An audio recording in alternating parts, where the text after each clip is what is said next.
Hey guys, this is Josh from SIBO Survivor. I'm excited to bring you another episode today featuring Riley Wimminger. Riley is an amazing person who has gone through her own health journey, and she's was a SIBO patient herself, and now she's out the other side helping people with nutrition and helping heal their bodies as well.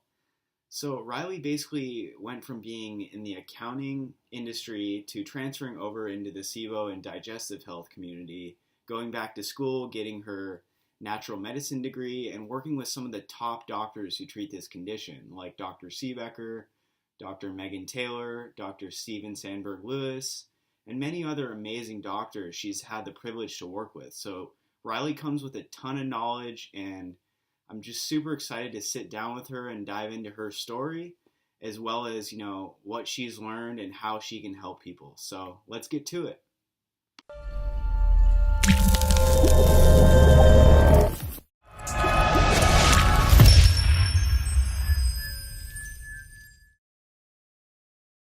So hey guys, I'm joined here with Riley Wimminger, and I'm super excited to sit down with her and kind of talk about her SIBO journey, as well as, what she's up to today and what she's learned on this path, because she has a lot of knowledge and, has come a long ways in this health journey. So for Riley, for anyone who doesn't know you, can you just give us a brief introduction?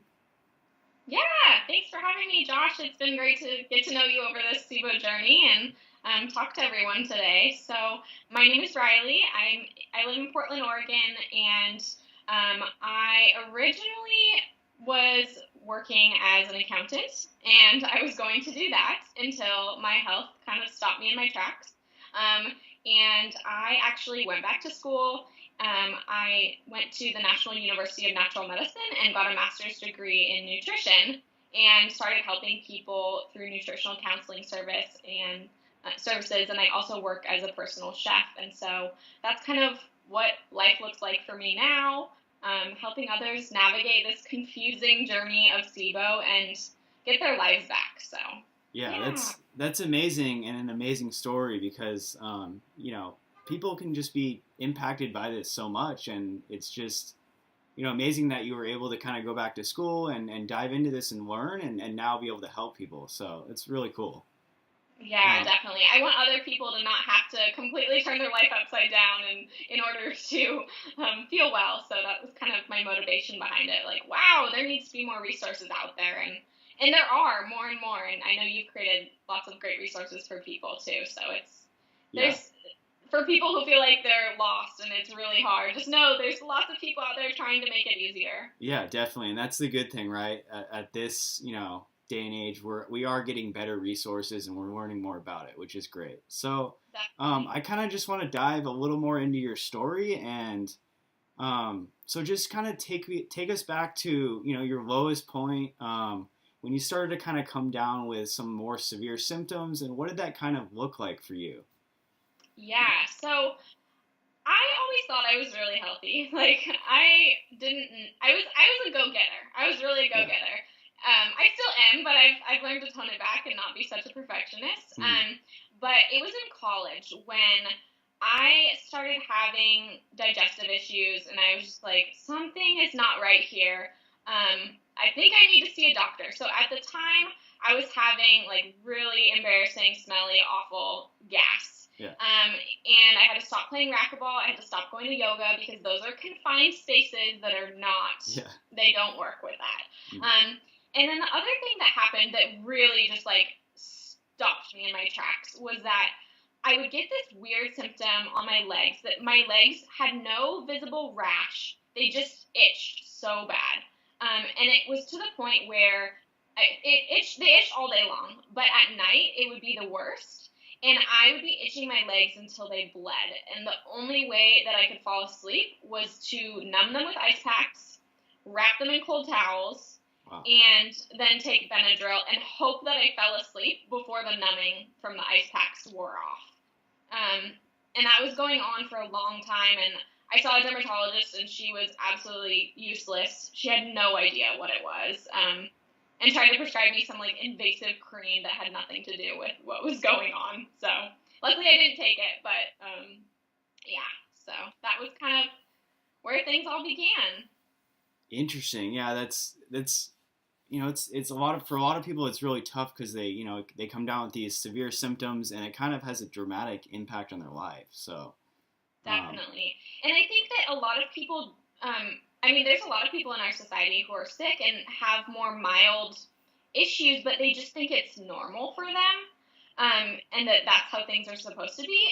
But if people are having to take, like pain medications on a regular basis, like ibuprofen, and they're getting headaches all the time, that's not normal. Like, that's something that can be addressed. And for me, that's something that started when I was in elementary school. I was going to the office every day to take Tylenol, yeah, and no one really made the connection that, oh, there was something going on with my gut. And actually, even as a baby, I was a really colicky baby. And there's now research showing that colic is related to like decreased levels of bifidobacteria and lactobacillus, interesting. and increased levels of some negative bacteria. So Yeah, yeah, catching those things early can be really, really helpful. interesting. Yeah. So when you kind of started to come down with these symptoms and started to kind of feel rotten, where did that lead you? I mean, tell us about, your doctor journey. What kind of a doctor did you first seek out, and, how did that go? Because I know Yeah. yeah, So I think I first saw a gastroenterologist, and I can't remember if that person was like referred to me by my primary care doctor, who was still a pediatrician at the time. I hadn't quite found a new doctor yet. But yeah, I went to a gastroenterologist, and at first they just told me like do lactose-free milk instead of regular yeah, milk, and that was basically like all they told me. And take some Miralax, the like over-the-counter laxative, yeah, and those things maybe helped like very slightly, but that was not even like touching the severity of what was going on. And so when I went back, although I should say they were good about ruling out inflammatory bowel disease and celiac disease, yeah, and that's important because those are things that are serious and we can do something about that. mhm, Or I guess you do a different thing about it, right? yeah, And so that was good to rule out. But when I went back and I like started out like, hey, I really want to figure out what's going on here. I don't want to just take a medication. And literally within 5 minutes, the doctor was handing me a prescription, and I never filled it. It was like an antispasmodic, if you yeah, know what those are. And I yeah, was just like, no, there's something going on, and I need to figure it out. yeah, And I was just so frustrated at that time, and my mom was like, do you want to try seeing a naturopath? And I had never really heard of a naturopath. And so she had me see one who was like close by and had a good reputation. And when I went to that naturopath, she was basically like, here's some enzymes, here's some brown rice pasta.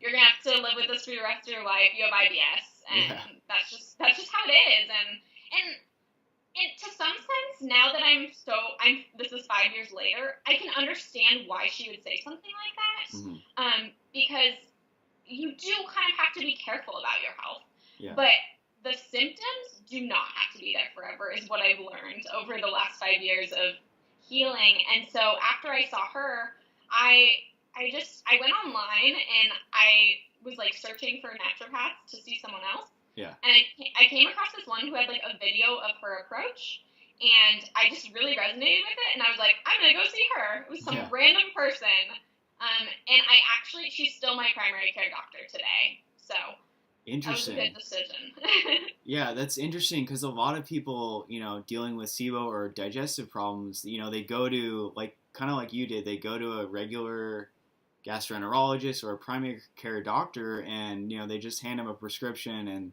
that person's thinking like, there's something else going on, right? Like I need to figure out what's actually causing this and what I can do to, help it. So then a lot of people go down an alternative route, like a naturopath or a functional medicine doctor, to find some help. So it's really Yeah. interesting to hear your story and other people's stories that are similar, right? Because it's important to find a doctor who is willing to problem solve with you and willing to kind of look at your diet and your life and all these different things, because like you said, it is possible to live without symptoms, even though sometimes it feels like it's, hard to get there.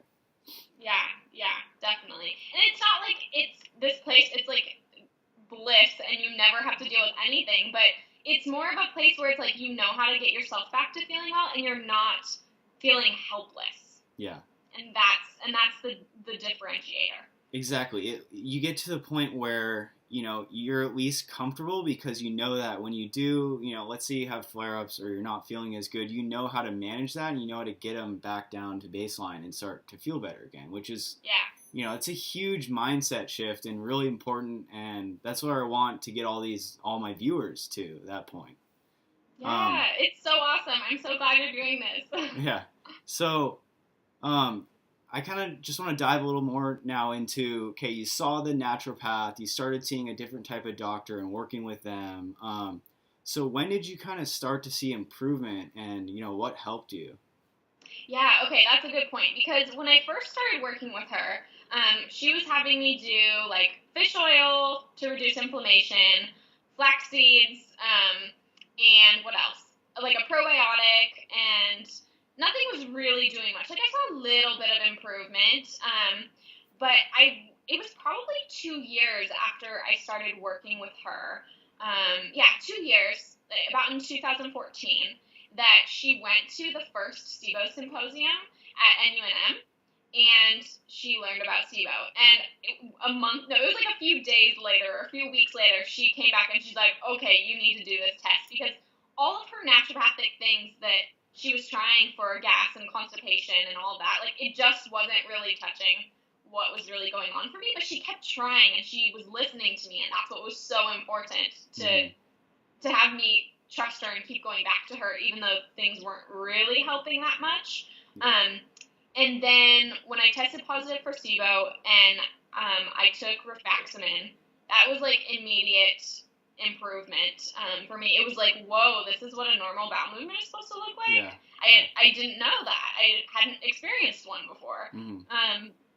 And so that was kind of, like, it got me excited. I'm like, whoa, okay, I'm starting to feel better. This is something.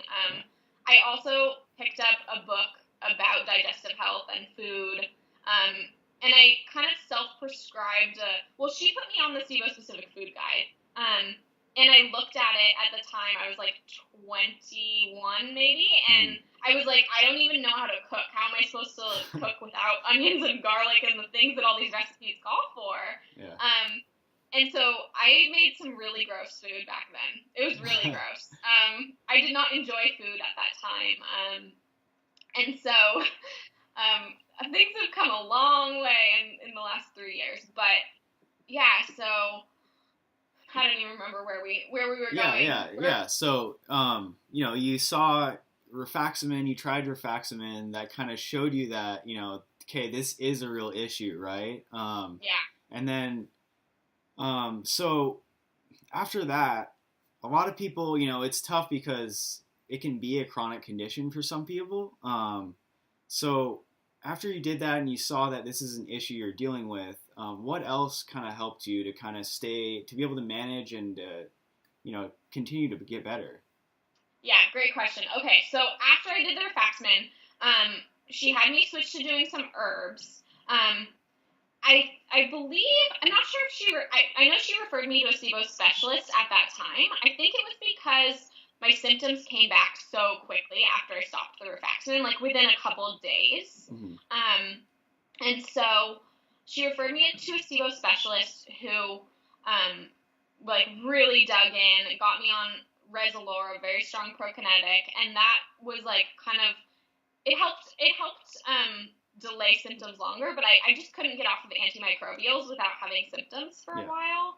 I was able to slowly, over time, expand my diet. And once I kind of went through everything the SIBO specialist was having me do, we were, brainstorming different ideas, and things weren't where I wanted them to be yet. Like, it wasn't at a point that felt sustainable. I kind of started, doing a lot of research on my own and then asking my doctors, hey, what about this? What do you think about this? And that just started the process of, that trial and error guinea pig SIBO patient phenomenon. Yeah. But it was very helpful, and over time I've found a lot of tools that have helped me. Yeah, and I think that's an important thing for people to realize is that, a lot of times you're going to have to test and tweak and find different things that help your body. So like you were saying, I think it's really important for people out there to find a doctor, right, who's willing to work with you through, a longer period of time, because yeah, some doctors you can just go to them and, like they'll give you a prescription or they'll say that, I want to see you like once every 3 months or something. But when you're dealing with this, it's like you need to kind of have someone there as a helping hand, someone who can guide you and like kind of be a support system as well too, because it takes testing, tweaking, and not even the doctors understand everything yet. So that's super important. Yeah. That's such a good point, and I don't think that patients realize that is like a lot of the time doctors they're doing the best they can with the knowledge that they have at that time. And something I really appreciate about working with my naturopath is that she has over 10 years of experience doing this, and she's seen a lot of people, and she knows kind of like all the basics and what's kind of like, okay, that's a little more out there. Like, yeah, you could try that, but it's a little out there. There's not a lot of research behind that. And so just like having someone to kind of bounce ideas off of and figure out what is safe and what is going too far is so valuable. Exactly. So my next question is, you're working with a naturopath. What other kind of lifestyle modifications have helped you as far as like, dealing with stress, dealing with the psychological issues that come with this as well? Like, what has helped you? Yeah, that's a great question. So I think that some of the big ones have been, as I alluded to before, I was kind of like a perfectionist in college, like 4.0 GPA sort of thing, taking all the credits I can. Yeah. And I think just like realizing that there's more to life than that, and it's about balance. And, focusing on, okay, how can I do more physical activity and be okay with not working from the second I get up to the second I go to bed, and not worried about, like, was this an extremely productive day? Like, it's okay to have ups and downs. Yeah. And also, one of the things is just, like, drinking herbal tea throughout the day. Yeah. I tend to be really cold. My hands and feet just are, like, always cold. Yeah.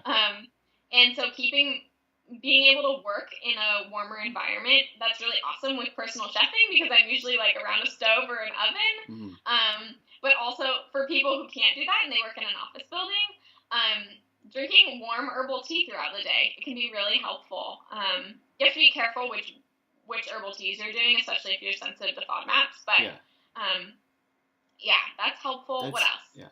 That's really interesting too. I just want to interject, just because I have had success with herbal teas as well. They've actually helped my digestion a lot and been like instrumental in kind of my whole lifestyle design, like diet, right? And they've just, I don't know, there's something about the specific herbs. Like I use licorice root and a bunch of other herbs and combine them.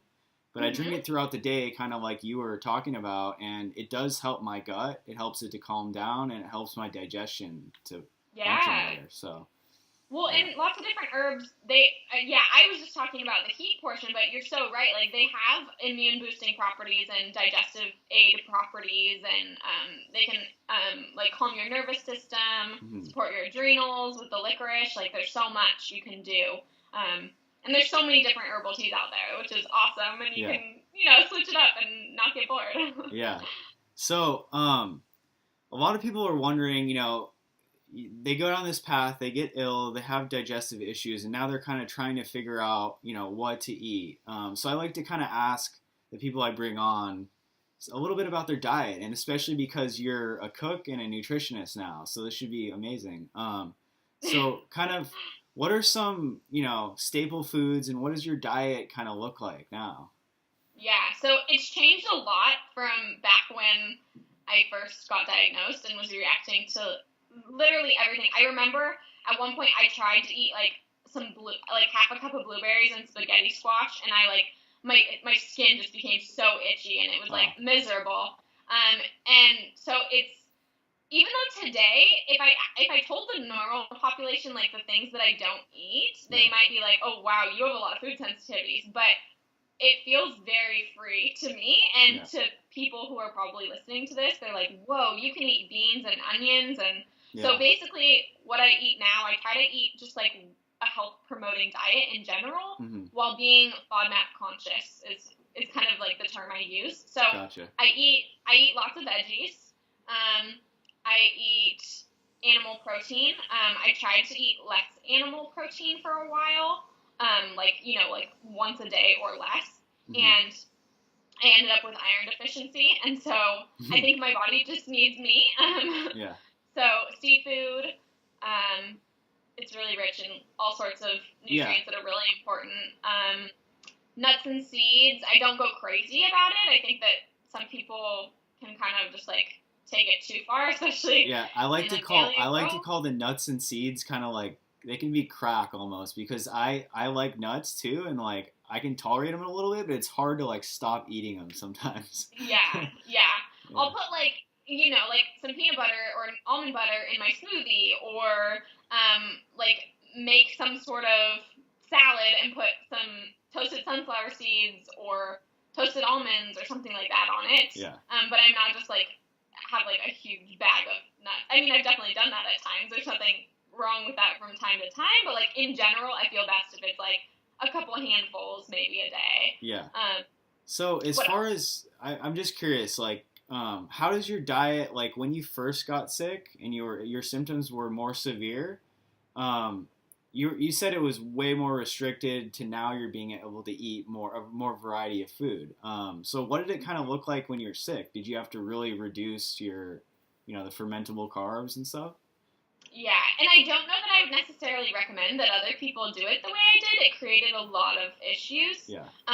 But at the time, I was just trying to like eliminate everything I reacted to, and now as a nutritionist and going through school, I'm like, okay, maybe that's too far. Yeah. But basically, I was eating like 3 different types of vegetables and oils, like the ones that aren't inflammatory, and animal protein, and that was pretty much all. Yeah, so I guess something that might be helpful for anyone watching is like, you went through that experience. Like, what would you kind of suggest to someone who is maybe not feeling good right now and they're kind of struggling to eat a wide range of foods? What would you kind of tell them, Yeah, I think that trialing certain, okay, so for example, when I did it, I was trying to combine like low FODMAP and autoimmune paleo and something else I don't remember now. I think it was like low sulfur because I was reacting to sulfur foods. Mm-hmm. And now I would tell someone to like start with just one of those diets. Yeah. Because trying to combine all of those is crazy, especially if you're not working with a practitioner. If you're working with a practitioner, maybe you can do like low FODMAP and your practitioner can be like, okay, and let's also not do this grain or this food or like this sweetener sort of thing. Yeah. But when you try to combine them, there's going to be nutritional deficiencies that develop into a very extreme level. Whereas like the other ones, you're going to be more prone to nutritional deficiencies, but it's not going to be as severe, and you're not going to like be guaranteed to have other issues that arise. Yeah, and I think that's important for people to hear, because I had a similar experience where I went on like a super restricted diet and didn't eat a lot of different foods. And like you, I kind of ended up with, I lost a lot of weight and I ended up with some nutritional deficiencies. So I think people should realize that, keep the diet as simple as possible while like, limiting the foods that are just exacerbating your symptoms the most. You want to eat a whole food, healthy diet, but you don't want to go too insanely crazy about it. I think it's important for people to realize. Yeah, definitely. Like, it needs to be at a point where if you go out to eat, you can find something. Like, even if you, like, go to Whole Foods or some sort of, like, grocery store, and you can, like, pick around and find something to eat. Like, if you are going places and you're like, I can only eat at home and nowhere else, that's not a healthy balance. That's like bordering orthorexia, and it sounds like we've both been there, even though we were just trying to do things right because we didn't have the knowledge. So we're trying to help people have that knowledge. Yeah, and it's hard when you're in that situation, but I think it is important to eat, as much diversity as you can, right? As you can tolerate. Yeah. So yeah. So sorry, I was just going to say that gut diversity is dependent. They're showing more and more on how varied of a diet you're eating. Yeah. So yes, that's really hard to hear for people who are like, yeah, but I react to everything, so that's causing issues. But like the long-term goal should be getting back in as many health-promoting foods as you can. Totally agree. And I think one other thing to note is that, with this issue, if you're dealing with SIBO or a digestive issue, that, there's most of the time there's more going on than just what you're putting in your body. So that's why it helps to get, in touch with a great doctor and have someone you can kind of work with. Because, if you get things moving right and the function of your digestive tract working better, then a lot of times you can tolerate a lot of different foods. So you need to search and look for other things besides just diet. That's what I think too. Yeah. Yes. Oh, for sure. Yeah. Absolutely. The diet is more of, I think of it as like, if you don't do anything to your diet, like say you're following the standard American diet and you just keep eating fast foods and fast food and frappuccinos and stuff, like you're just putting fuel onto a fire. Yeah. And then if you're taking supplements or, I don't know, other medications to help, it's like you're trying to put on water to put it out. But if you just keep putting on fuel, you'll never really see much happen. Yeah. But if you just change your diet, you're just going to keep having to remove more foods is what I see happening. Yeah. So you kind of went through that journey of, you went through your time period of like really struggling, and then you kind of, you worked and you got better and you're able to kind of manage it and live a good life now. So after going through all that, how do you find today that you're able to maintain that, and what are the routines you put in place to help? Yeah, that's a great question. One of the things I do is I try to limit the number of days per week that I have to wake up by an alarm. Mm-hmm. So I make sure that I'm going to bed early enough to get enough sleep to wake up before my alarm is kind of my goal. That's cool. And part of the reason I'm so passionate about that and like why I even did that in the first place, besides like realizing it made me feel better when I didn't wake up with an alarm, is in my immunology class that I took, we learned about this like boost that your immune system has if it wakes up when it's meant to and like has the opportunity to go through that boost time. Mm-hmm. That like resets the immune system and kills off the like immune cells that become kind of like rogue and try to go crazy and create autoimmunity. Yeah. So that's one of the things I do is just like good sleep, basic. Yeah. Good sleep. Every morning I like fill a bunch of my herbal tea canisters. I have one right here. Yeah. You want to see it? Yeah. One of these. It keeps it hot all day. So like when I go to work in my afternoon job at 2 p.m., it's still hot. Yeah. And yeah, just like fluids, sleep. What else? Listening to my body for what I eat and like. Again, that like FODMAP conscious, like if I'm feeling really good, I'm going to eat beans and I'm going to eat onions because guess what? Those promote good bacteria when your gut is functioning properly. So I'm going to listen to my body and do that. Definitely. On days when I'm not feeling as good, I'm going to eat lower FODMAP. And that allows me to go to the gym after work and not be too tired and just have to come home and sleep. Yeah, I think it's really smart. I think once you're able to get to a point where, you're feeling better, to kind of listen to your body and listen to your, like they say, your gut more, right? Because there's even things that we, the scientific research hasn't caught up to yet, right? Where like maybe we don't understand that your body is telling you something and you should kind of listen to it sometimes. So, someone who's watching this, who's having a tough time, maybe dealing with SIBO or digestive issues, from your journey and your experience, what would you tell them about this? And yeah. Yeah, that's a great question. I would say one of the biggest things is that it's a marathon, not a sprint. Yeah. And I think that when people are first diagnosed, the concept seems so simple in terms of like, oh, I have this bacterial overgrowth. I take antibiotics, it goes away. Yeah. And then I never have to deal with this again. And it's just not that simple in the majority of cases. And also, I think it's important to remember that marathon isn't necessarily going to have a determined endpoint. Yeah, Like you have to be okay with not having perfect health, because who really has perfect health all the exactly. time?